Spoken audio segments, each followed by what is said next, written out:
Students, now we are going to start with the next topic, that is past adjustment, and this is the last topic of this chapter, accounting for partnership firm. अब past adjustment क्या होता है, पहले इस concept को हम समझेंगे कि पास्ट एडजस्टमेंट कब होता है और क्यों होता है।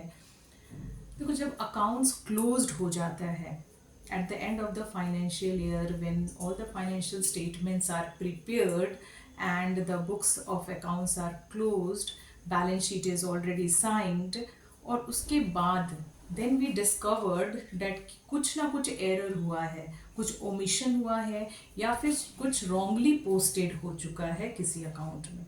ठीक है, तो उस केस में हमें रेक्टिफाई करना होगा उस एरर को, उसे एडजस्ट करना होगा।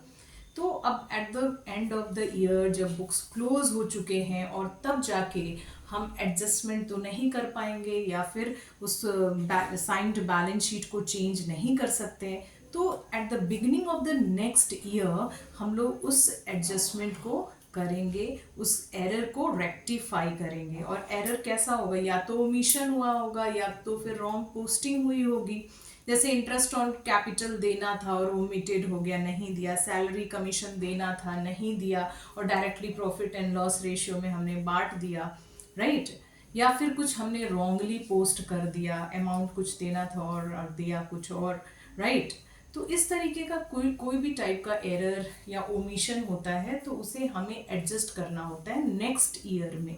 नेक्स्ट अकाउंटिंग ईयर के बिगिनिंग में हम उसको रेक्टिफाई और एडजस्ट कर लेंगे। तो उसके लिए हमें एक टेबल बनानी होती है पास्ट एडजस्टमेंट में। पहले तो हमें उस एरर को समझना होगा।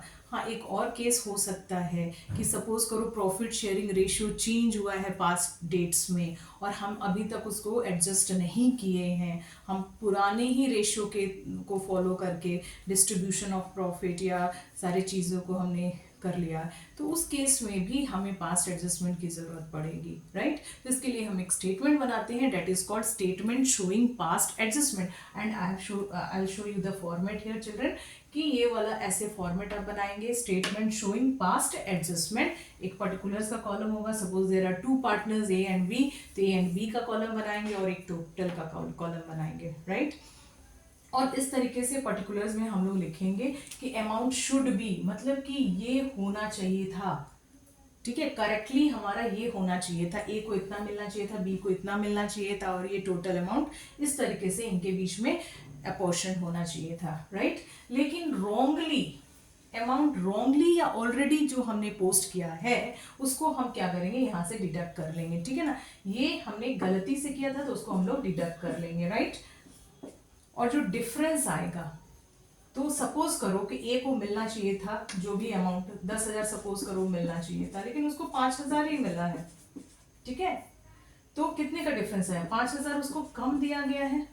तो कम जब दिया जाएगा तो उसको वापस हमें देनी पड़ेगी, तो देने के लिए हम क्या करेंगे, क्रेडिट कर देंगे उसके अकाउंट को। सपोज करो बी है, इसको मिलना चाहिए था 5,000, राइट, लेकिन इसको हमने रॉन्गली क्या दे दिया है, इसको रॉन्गली हमने 10,000 दे दिया है, राइट। तो इसको हमने 10,000 दे दिया है, तो इसका ज्यादा हमने कितना इसको दे दिया, 5,000 एक्स्ट्रा दे दिया है हमने, तो उससे ले लेना है 5,000 एक्स्ट्रा जो हमने दिया है। तो उसके अकाउंट को कैसे करेंगे, अकाउंट्स तो आप जानते हो कि डेबिट और क्रेडिट ही समझता है, तो हम उसके अकाउंट को डेबिट कर देंगे, राइट। तो यहाँ पे ये जो 15,000 था, और सेम यहाँ भी 15,000, अब ये हो गया नील, राइट। ये 10,000 ए को मिलना था, बी को 5,000, सो टोटल कितना मिलना था, 15,000। अब यही 15,000 जो है रॉन्गली डिस्ट्रीब्यूट हो गया, इसको 5,000 मिल गया, इसको 10,000 मिल गया है, ठीक है, ये 15,000। तो इसको 5,000 कम मिला है, इसको 10,000 मिलना था, 5,000 ही मिला है, तो 5,000 और पे कर दोगे। तो जब भी किसी पार्टनर को हम पे करती है, फर्म पे करती है, तो उसके अकाउंट को क्रेडिट करेंगे, right. So you will write here CR। और इसको 5,000 मिलना था, बट इसको ज्यादा मिल चुका है, कितना, 10,000 मिला इसको, तो 5,000 जो डिफरेंस आ रहा है ये ज्यादा मिला है, तो इससे हम ये 5,000 ले लेंगे। तो लेने के लिए क्या करेंगे, डेबिट करेंगे। अब इसके बाद हमें एडजस्टमेंट एंट्री भी पास करने की जरूरत पड़ सकती है, may be ask in the question, अगर नहीं भी आस्क है तो आप बंद कर दोगे, ठीक है ना। एडजस्टमेंट एंट्री हम पास करेंगे।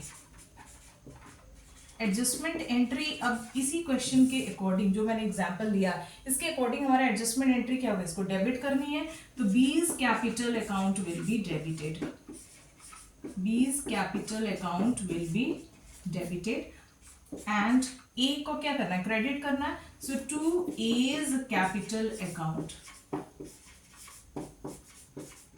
और अमाउंट क्या होगा बच्चों, 5000.